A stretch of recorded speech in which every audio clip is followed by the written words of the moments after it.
CSI net का ये वाला क्वेश्चन डिस्कस करेंगे NMR स्पेक्ट्रा का, स्पेक्ट्रोस्कोपी का।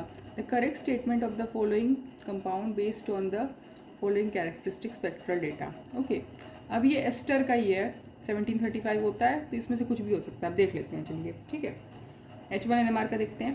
पहले में दिखा है 3 हाइड्रोजन है जिसका सिंगलेट हो सकता है, ठीक है, और 3.59 समथिंग है। तो अब देखिए सिंगलेट हो सकता है, मतलब उसके बगल में कोई हाइड्रोजन नहीं है, ठीक है।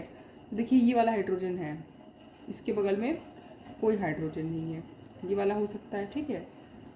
ये भी है जिसके बगल में कोई हाइड्रोजन नहीं है, ये भी है जिसके बगल में कोई हाइड्रोजन नहीं है। ये नहीं हो सकता क्योंकि यहाँ CH2 CH3 है, तो इसके बगल में हाइड्रोजन हो जाएगा। यहाँ ऐसा कोई हाइड्रोजन नहीं है जिसके बगल में कोई हाइड्रोजन नहीं है, देखिए, ठीक है। तो ये तो बिल्कुल नहीं होगा। ये देखिए इसके बगल में ये है, इसके बगल में ये है, इसके बगल में ये है, तो ये स्ट्रक्चर नहीं हो सकता है। अब आप ध्यान से देखें तो इसके बगल में ट्रिपलेट है, ठीक है। अब बोल रहा है कि ऐसा 2 हाइड्रोजन है जिसका ट्रिपलेट आया है, मतलब उसके बगल में 2 हाइड्रोजन है, 2 हाइड्रोजन जिसके बगल में 2 हाइड्रोजन है।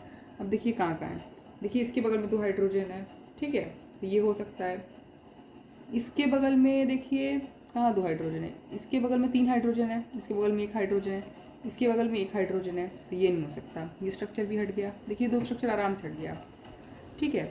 अब देखिए क्या बोल रहा है, फिर बोल रहा है 2 हाइड्रोजन है जिसका ट्रिपलेट आ रहा है, मतलब उसके बगल में 2 हाइड्रोजन है। तो यहाँ तक देखिए तो इसके बगल में देखिए 2 हाइड्रोजन है, ठीक है, ये भी हो सकता है। इसके बगल में 2 हाइड्रोजन है, तो नहीं, इसको तो हम लोग हटा ही दिए, इन दोनों में देखिए, ठीक है। तो इससे कुछ पक्का नहीं पता चलेगा क्योंकि इसके बगल में 2 हाइड्रोजन है, इसके बगल में, तो इन दोनों में से स्ट्रक्चर हो सकता है, अभी तक यही पता चला। अब देखिए अब कैसे डिफ्रेंशिएट करेंगे। अब ये दोनों स्ट्रक्चर जब आप देख रहे हैं तो आपको पता है OMe, COOMe, ठीक है। तो आपको क्या पता चल रहा है कि OMe देखिए कहाँ होता है, 3.5 से लेके 3 से 3.5 ऐसे करके होता है, तब OCH3 का हम लोग पिक निकालते हैं, मतलब ये हाइड्रोजन के लिए बोल रहे हैं, ठीक है, वो पिक होता है। तो यहाँ देखिए इसमें तो OCH3 है ही नहीं, कहाँ OCH3 है, तो ये वाला पिक देखिए है लेकिन इसमें, ठीक है, इसका ही पिक है वो, जिसके बगल में कोई 3 हाइड्रोजन है जिसका सिंगलेट है, देखिए, ठीक है। लेकिन इसका देखिए 3.59, ये किसका होता है, ये OCH3 का होता है, तो इसका आंसर सीधे ये हो गया। Okay, thank you.